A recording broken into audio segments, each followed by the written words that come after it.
Hello, good morning guys. It's already 9 o'clock in the morning, so meron naman tayong maraming trabaho. So yan guys, bago tayo magtrabaho, magsimula sa aking mga gagawin. So ito nga pala ang tawag dito is tutsu sa Arabic.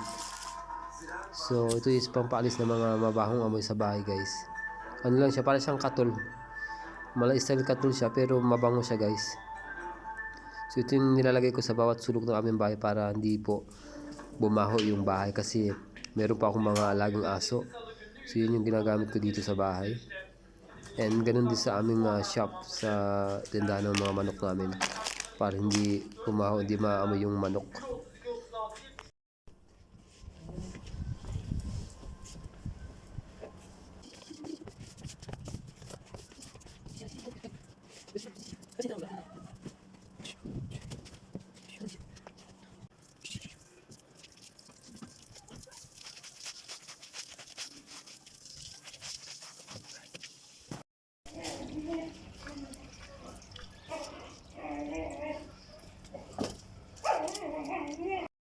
Sa rooftop naman tayo guys.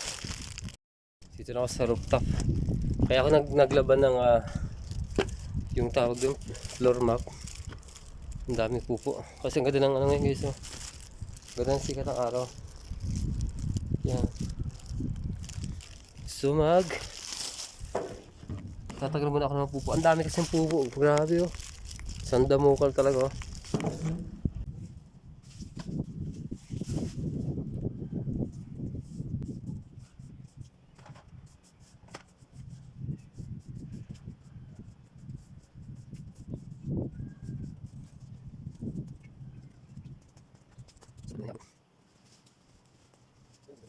So maglalaba ako dito ng dalawang map. Dalawang floor map. Yung isa doon sa may terrace, dito ko nalalaban kasi. Kaya doon sa kapitbahay namin kasi yung bula ng sabon kasi pumupunta sa ano, dito sa labasan. Nakikita nila. Ayun yung sapatos ko guys, ginagamit ko lang sa panghugas sa paglinis. Sayang lang, ito lang yung kasi kailangan magsapatos doon kasi yung dumi ihin ng aso ba.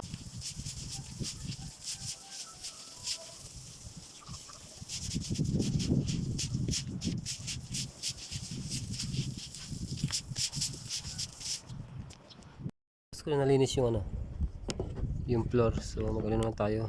Labang ko itong isa nga. Isa lang yung lalabang ko, yung isa maliit lang naman eh. Terrace.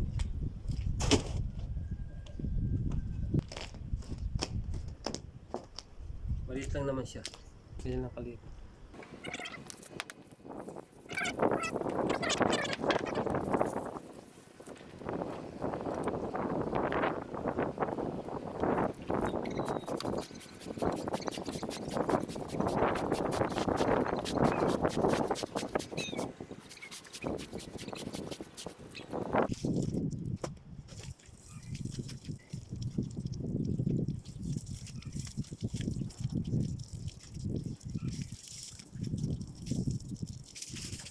Guys, papakain naman tayo ng mga aso. So yung pagkain lang today, liver. So, bibigyan ko lang sila ito, kakamahin ko lang kasi hindi ko pwedeng silang bigyan ng sa pinggan kasi nag-aagawan. Kasi kawawa naman ito mga to. Responsibility talaga. Magdusa ka, dog lover ka eh. Pag dog lover, magdusa ka. Diba? Gaya ba? Kailangan portion no?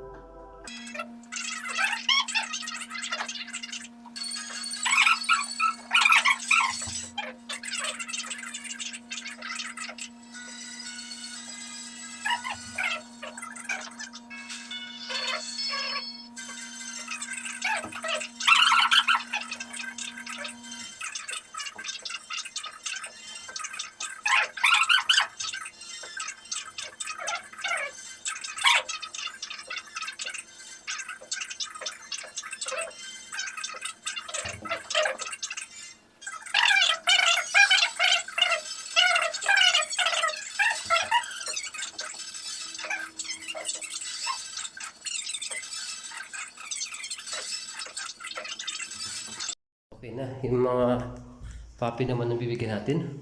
Yung papi, lalagyan ko lang ano, ng kanin lang ilalagay natin.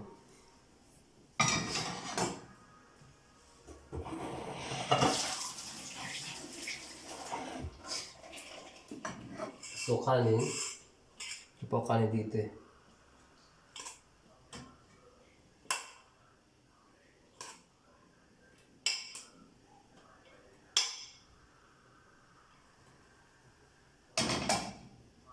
Suhin natin siya ng sabaw.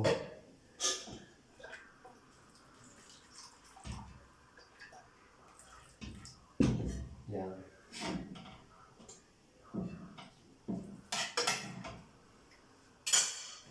So, ito yung bibigyan natin sa mga tuta. Galing. Galing. Hari.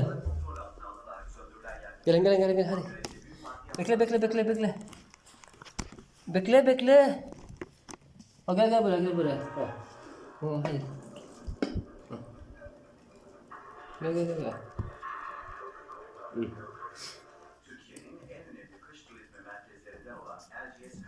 Pagkain niya lang isa lang.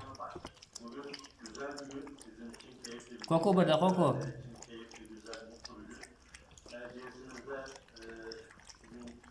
Kakawak na yung tulog.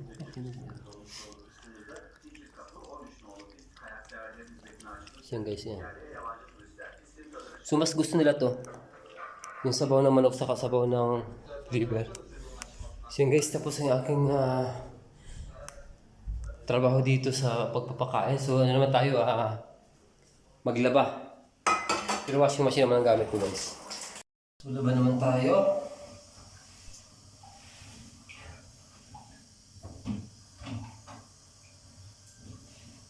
So dami kong ginagawa guys pag umaga. Sobrang dami trabaho. So wala pa ako sa trabaho, pagod na ako.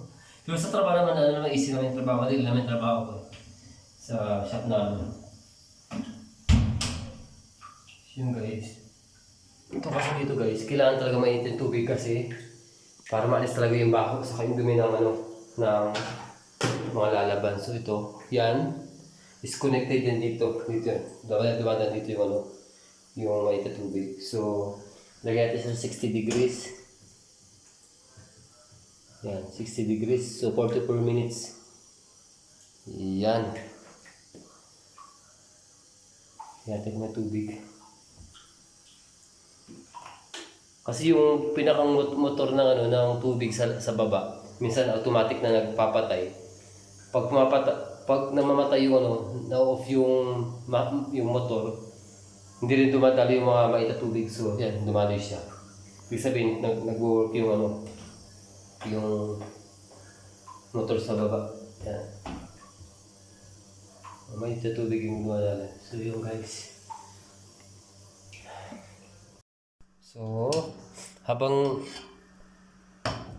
naghanap ako ng tatrabahuin pa, hintin lang natin ating adobo. So, ito yung pagkain ko kahapon. Kagabi pala. Adobong manok yan. So, ito yung rice ko. So, habang nag-iinit siya, mag-check muna tayo dito sa loob. So, bumili nga pala ako ng kaso, kung i-vlog baka sabihin natin nagyayabang tayo. Papakita ko pa ba guys? So bumili kasi ako ng kama kasi malamig sa sahig. Ang gamit lang kasi, wag gagal ma. Ang gamit lang kasi namin dito guys, heater lang yan. Wala kaming centralized na, yung tinatawag dito dogal gas. Ibig sabihin yung, siya, radiator siya na malaki na nagpuproduce siya ng init. Centralized sa bahay. So wala kaming ganun kasi nga dito nasa Old City kasi kami. Walang dito ganun. So gamit namin heater lang. So minsan dito na ako sa baba natutulog. So ang ginawa ko guys, bumili ako ng kama. So ito yung kama na binili ko yan.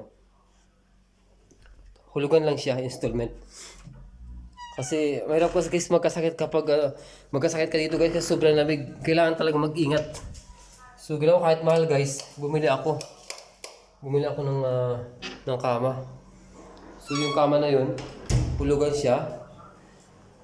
Aabot siya na siguro mga Yung kama, siguro mga 13,000 pesos. Hulugan. Nag-install lang ako ng 5,000. Sa Philippine money, converted yan ah.